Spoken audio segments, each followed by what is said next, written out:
very unusual sight in the Sahara.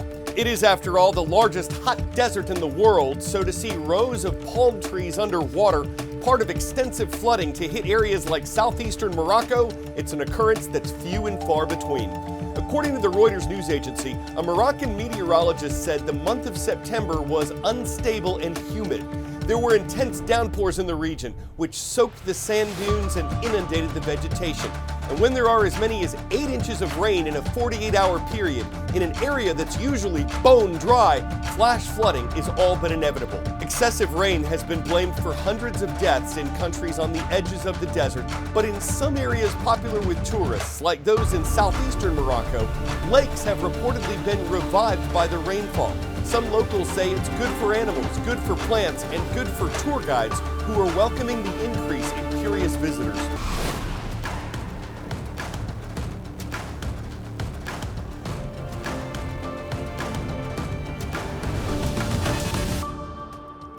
Hi, I'm Carl Azuz for The World from A to Z. Welcome to the show. As the U.S. gears up for the 2024 presidential election, it takes place next Tuesday. We're featuring regular coverage of political topics, but we're keeping it nonpartisan because that's what we do. America's southern border with Mexico has been a contentious issue. It's where record numbers of immigrants illegally crossed into the U.S. in 2021, 2022, and 2023. But this June, the Biden administration issued an executive order that said people who crossed illegally could not apply for asylum, permission to stay in America, and that helped reduce illegal crossings to their lowest level since President Joe Biden took office. Vice President Kamala Harris, the Democratic nominee for president, supports a congressional bill that would increase the number of asylum officers, border agents, and immigration judges. Former President Donald Trump, the Republican nominee for president, supports completing a border wall between the U.S. and Mexico and deporting millions of people who've entered America illegally. So these are parts of their plans to address immigration. But the relationship between the U.S. and Mexico goes well beyond their shared border. A few days away from the presidential election in the United States, and the anticipation is growing, not only in the U.S., but also in Mexico. Many are wondering who will be the winner and what this will mean for the bilateral relationship with their neighbor and commercial partner. The winning candidate will implement policies that could affect the day-to-day lives, for better or worse, of more than 100 million Mexicans. No, we cannot say that for Mexico only Kamala Harris or only Donald Trump is convenient. No matter if the president is Democrat or Republican, this relationship has always had its ups and downs. In the meantime, what do Mexican citizens think? My colleague Carol Suarez spoke with people in the Capitol. Do you really care about what happens with the presidential election in the United States? Por supuesto que me importa. Of course I care. Mexico has a hand-to-hand relationship with the United States. The Mexican government is keeping an eye on the outcome. The winner will have to work closely with the Mexican president, Claudia Sheinbaum, to address the most critical issues in the relationship. For her part, Sheinbaum has said she will work with either of the possible winners. The immigration issue, border security, fentanyl, illicit arms trafficking, and the USMCA issue are the main pillars on which there is not always agreement. Economic issues are key in the upcoming years, with the review of the Mexico-US-Canada Free Trade Agreement, which both presidential candidates have expressed interest in renegotiating. This bilateral relation, marked by challenges and opportunities, is more crucial than ever. Regardless of whether Trump or Harris are elected, the decisions taken will not only affect the United States, but will also directly impact the economy and safety on both sides of the border. Word and knowledge. Which of these international organizations was founded in 1863? Red Cross, League of Nations, Interpol, International Criminal Court. Founded in Geneva, Switzerland in 1863, and the oldest organization on this list is the International Committee of the Red Cross.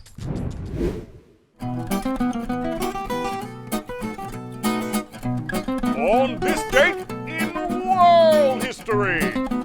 It was on October 29th in 1863 that the International Committee of the Red Cross was established.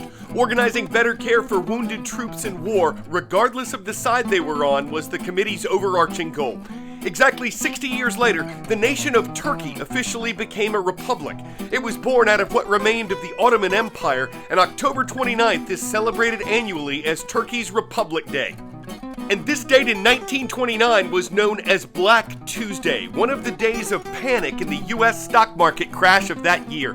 Prices collapsed as more than 16 million shares were traded, and in the months that followed, the Great Depression set in.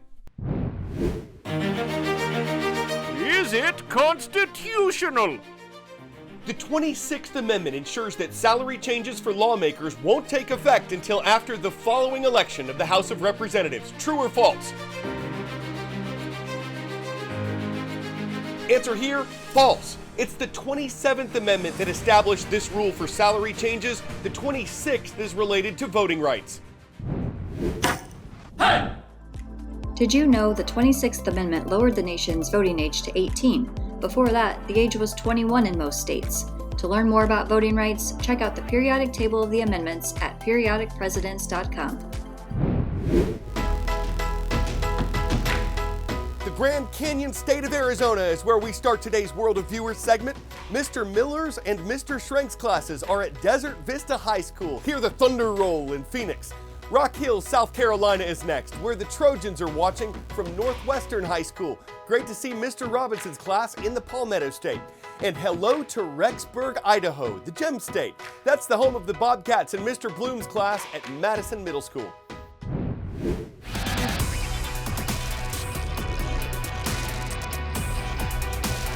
Where in the world? This is an Asian country that achieved its independence from France about 8 years after Vietnam did. One of its major waterways is the Mekong River, and it borders Laos, Thailand, and Vietnam. This is Cambodia, and its capital is Phnom Penh.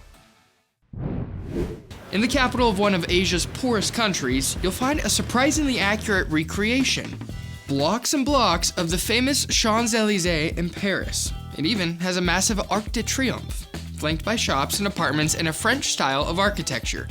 It's a chic hideaway for the newly rich. After all, Cambodia has one of the fastest growing economies in Asia. And so, developers are cashing in. They've transformed a swampy island along a branch of the Mekong River, and it now sports skyscrapers, an international school, a hospital, and the Élysée development, as it's called. In a nation where an average person, let's say a garment worker, takes home around $200 a month, the housing units in mini Paris go for $1,300 per square yard. Today, you have a young workforce who are more educated, who are very fully digitalized, and who are starting to enjoy more lifestyle, westernized lifestyle. It's not surprising that there's a lot of interest in a faux France. That nation has a long history in Cambodia. It was once part of the French colonial empire. In the mid-1800s, the king of Cambodia feared being overtaken by Thailand and Vietnam, so he looked to France. In 1863, Cambodia became a protectorate, under the control but also the protection of the stronger nation. It mostly remained that way until Cambodia gained independence in 1953. During those years, the relationship between the two countries was fairly close. And so, even today, many Cambodians speak French as a second language. The country's cuisine is influenced by French cooking and dishes, and French architectural influences are widely seen.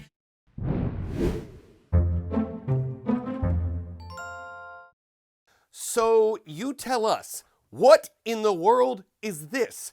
A British zoo said the image was captured on a trail camera, appearing to show an animal with wings and maybe a horn walking through the night.